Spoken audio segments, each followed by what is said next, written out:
is our esteemed pleasure at Blank TV to welcome HR. Came back.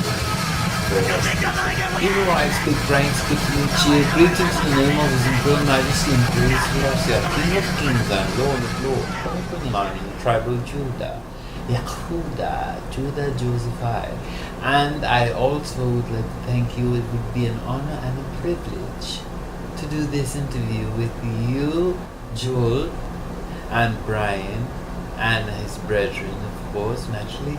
And everything is going just great. And hi, kids out there in TV Land. We gotta do some more of the interview before we were so rudely interrupted. That guy is just so boring. He talks about everything, and then I just. But I'm gonna fill in for you now the rest of the story. Like I was saying. The group was performing. I'd met Daryl, and there we were on Addison Road, and Daryl and Gary switched up guitars, and Daryl started playing the bass, and Gary started playing guitar. So we came in and went to New York and met Anthony, and was discovered by Anthony and some friends at Raw, Reach Out International Records last year, as a matter of fact. And it's just now that we were basically getting our music off, because all the other music was undeclared music, darling. You have to understand.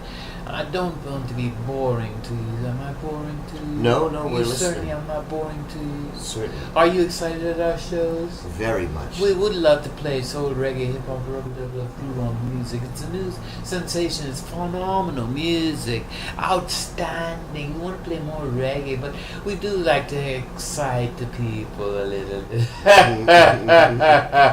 You know what I mean? We all live in the Yellow Submarine.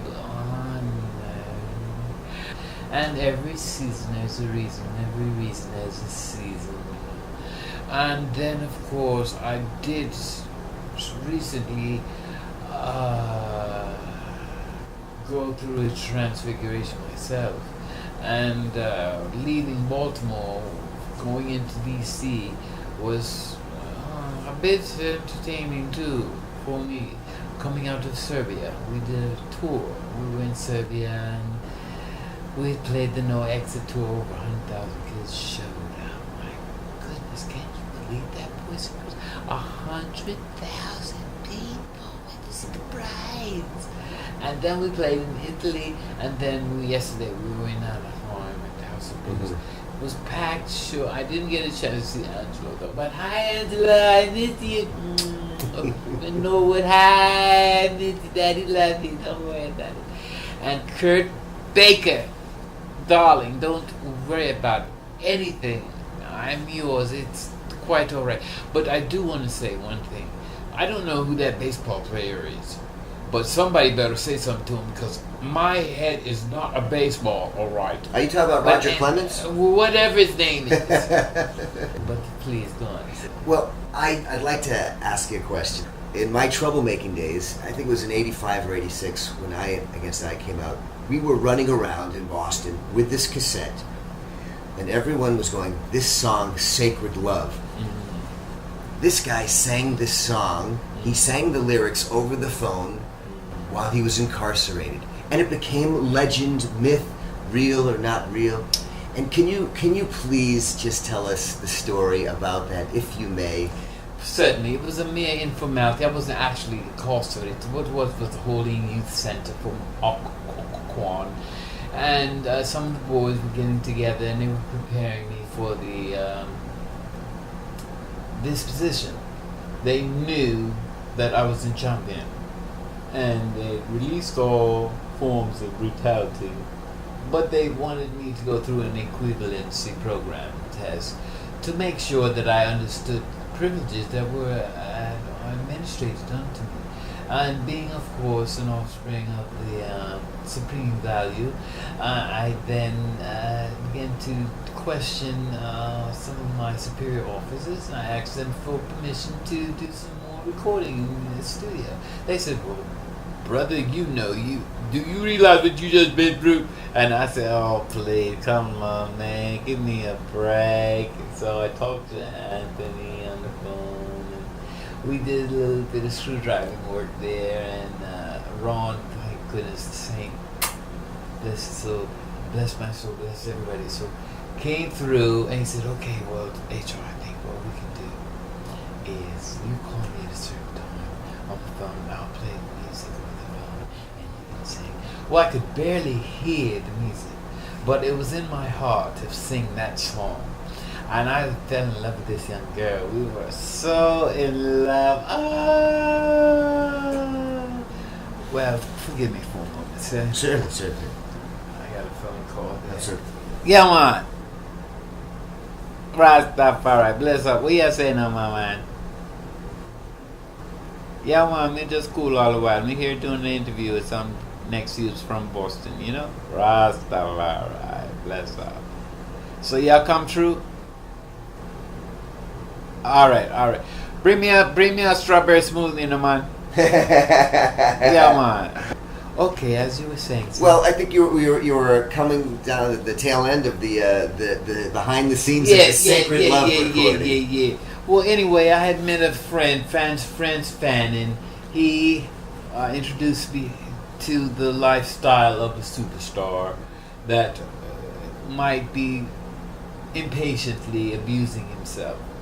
And I sat down and talked with them at the equivalency board meeting, and they asked me, they said, well, do you understand what you're doing, young man? And I said, my goodness, all I wanted to do was just make a little money. And they said, that's not cool. I said, well, I want to be cool. I want to obey the golden rule. Please tell me what to do. And they said, we understand, but you have to be patient. You've got to be perfect. You're the perfect one. Don't you know that? I said, I'm perfect. I said, okay, I'll be perfect. Someone's at the door. Come in. That's your strawberry smoothie already? No. Hi, darling. To make a long story short, I improved. I came of age.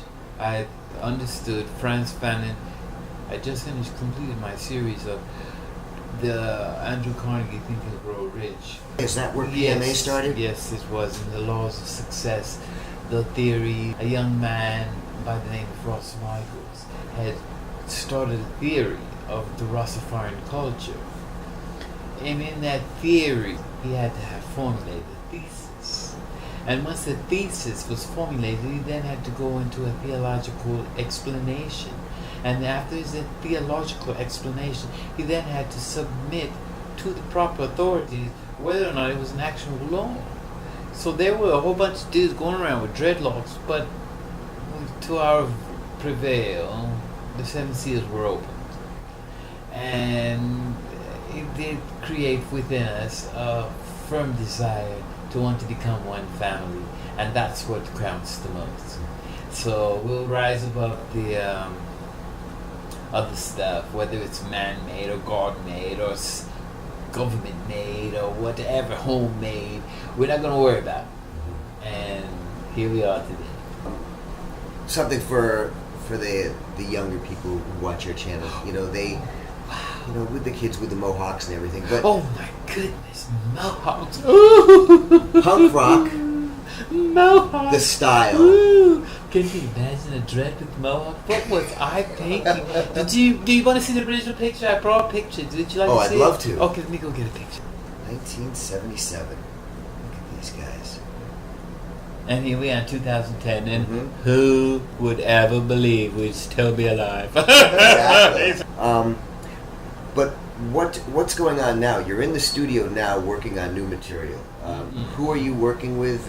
We can expect well, I something went new? to church, and in that time period that we were soul searching on a spiritual retreat, I didn't know what to do, whether I was being a bother to the group. There were so many questions going through my mind, even to this day, whether I was pushing people around. Should I continue on being a musician, or should I just go ahead and get involved with politics like, Mr. Obama did?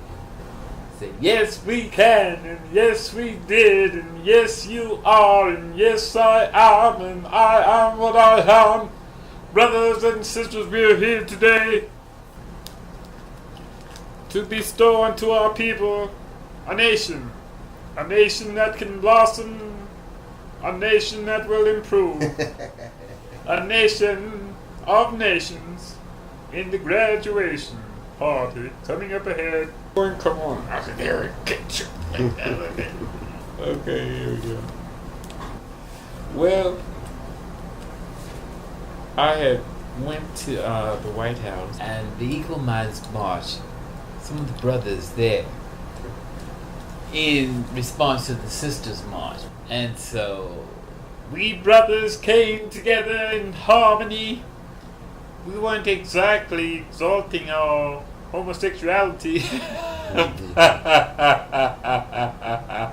Which has been a topic. Which has been a topic. Yeah. But along that lines, maybe, for some of the younger people watching, sure, you may have been a bit overzealous in your assertions of Rastafarianism in the early days. Some people claimed that Bad Brains were homophobic. But that's been laid to rest, I believe.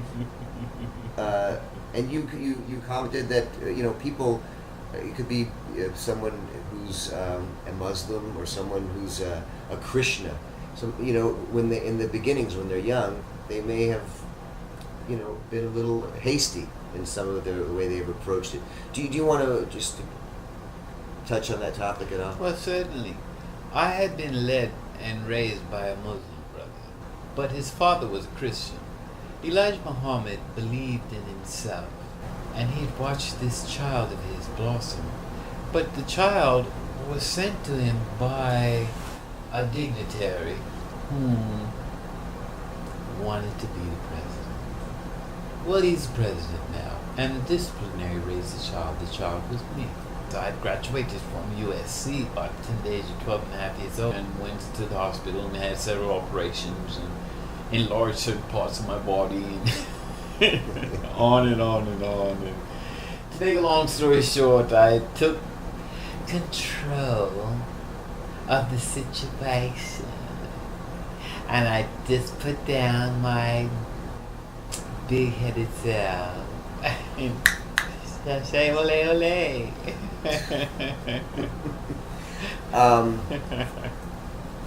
Is there any message? Well, back to punk or punk rock. It's a movement, and it's always changing. But do you have any kind of perspective? What is your perspective on it? You're responsible for punk in a sense. Yes. Well, whether or not the band's homophobic, or whether I'm a homophobic, or even a homo. It's a homo. Oh, no, what am I gonna do? Oh, no. Joking. I'm gonna play you a song and let the music speak for itself.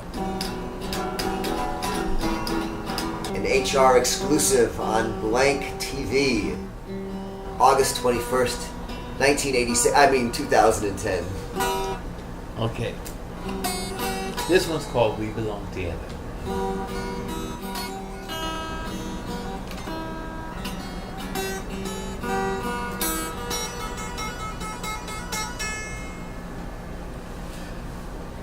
We belong together forever. I'm so glad to be yours.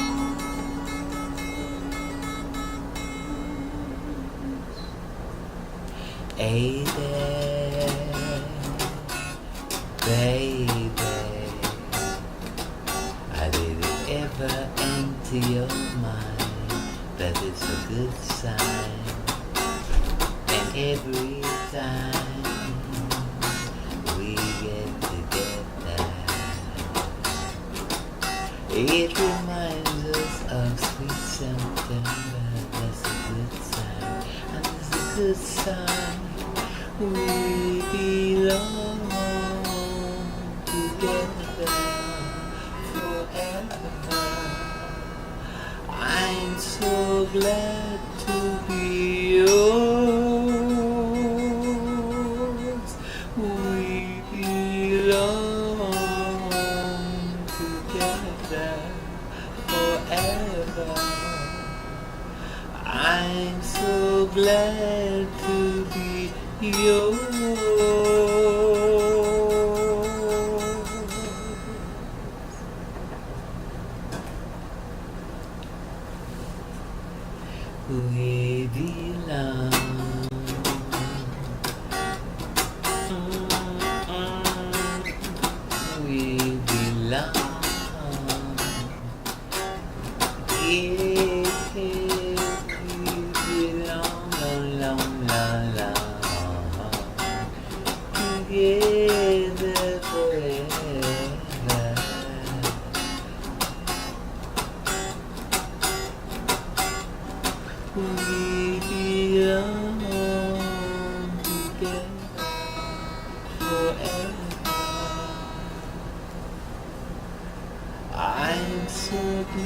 to be yours.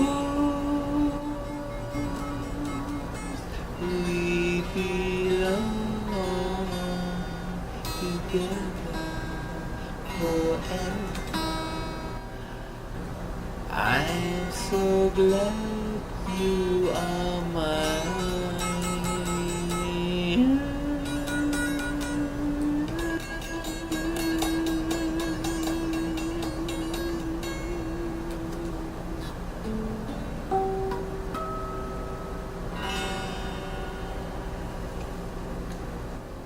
Thank you.